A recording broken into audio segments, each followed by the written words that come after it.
Okay, we are now at section 31.2 RL circuits. Let's share the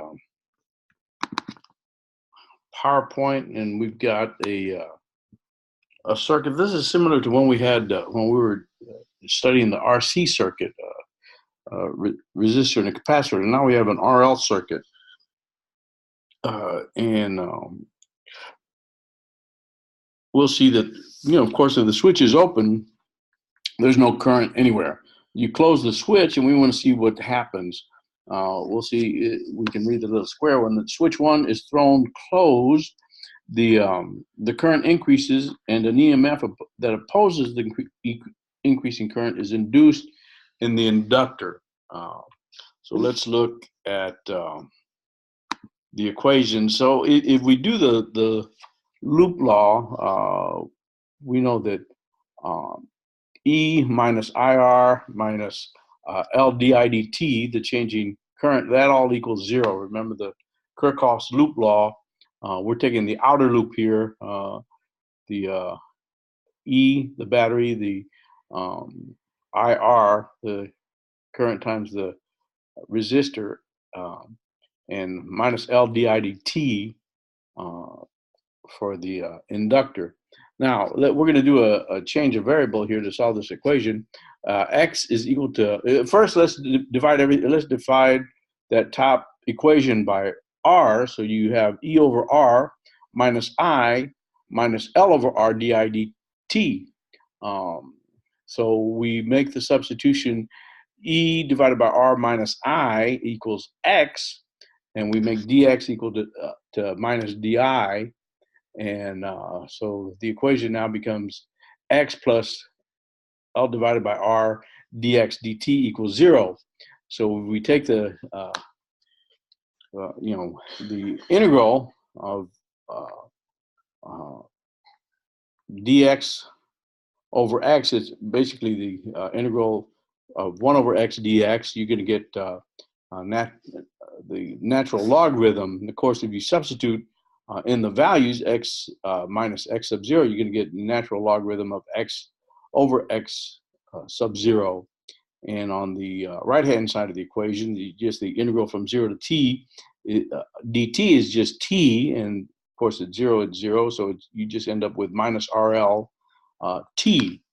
And so if you raise that right-hand side of the arrow, ln x divided by x sub 0 equal minus r over lt. You raise both sides. You raise it to the e power. You have e over x. E to the ln x over x sub 0 is just x over x sub 0. And on the other side, you get e to the minus r RT divided by L.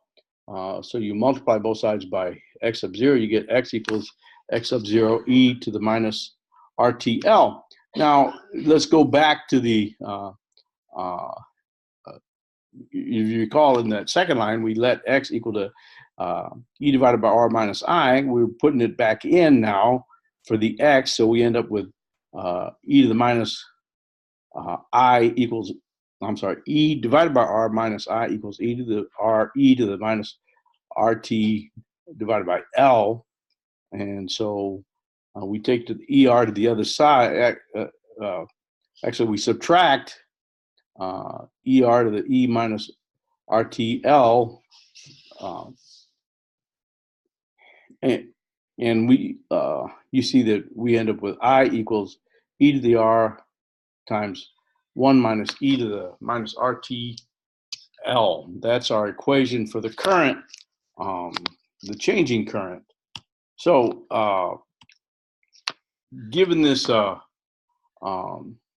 we can take the minus R divided by L, and we can set it equal to tau, where tau is a time constant, where the time constant is equal to L divided by R.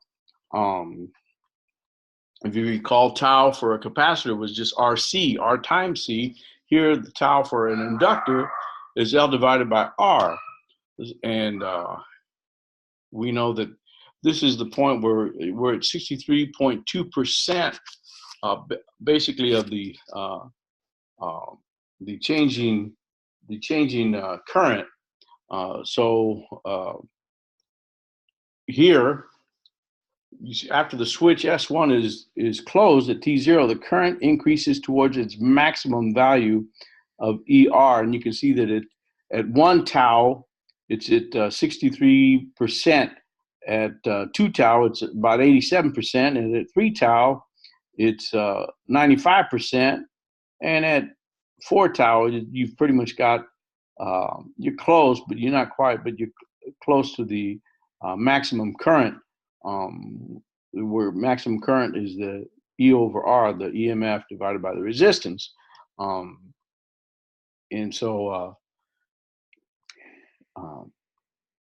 E minus IR minus L di dt equals 0. As t approaches infinity, di dt approaches 0. And so you have E minus IR equals 0. And I is equal to E divided by R, your maximum current. Okay, now the time rate of change of the current is the maximum at t equals 0. In other words, that's when it's changing the most, which is the instant at which the switch S1 is thrown closed. As you come to equilibrium, things settle down, and the changing current becomes 0, and it just becomes steady state current. So I equals E divided by R times 1 minus E to the minus T tau, T divided by tau, and you get di dt equals E to the L, E to the minus T tau. Okay, now that was for charging. The time rate of change of the current diminishes, so that you get a steady state current. Now, when the switch is closed, you open switch 1, and well, even if you don't, if you close switch 2 from the A to the B position, the current increases, and an EMF that opposes the increasing current is induced in the inductor. Wait a minute, is that? It should be. Maybe I'm on the wrong side. I guess I'm at the wrong slide. Okay, IR plus L di dt equals 0. I equals ER to the E minus T divided by tau. So we have the steady state current, I sub I E to the minus T. Okay,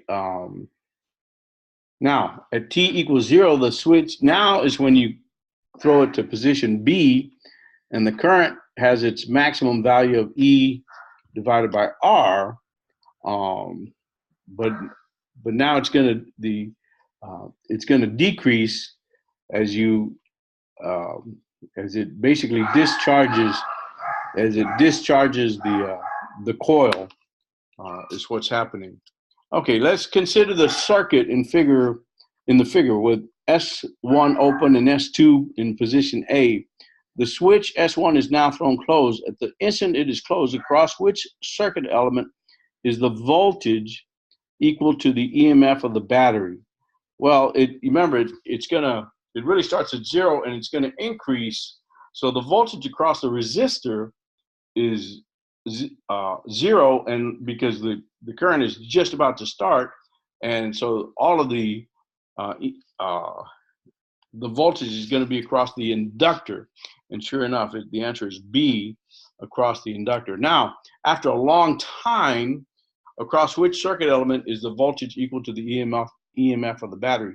Well, when you first flip the switch, you've got the changing current because of the opposition from the inductor. But after a while, after so many tau, you get a steady state. You don't have a changing I anymore.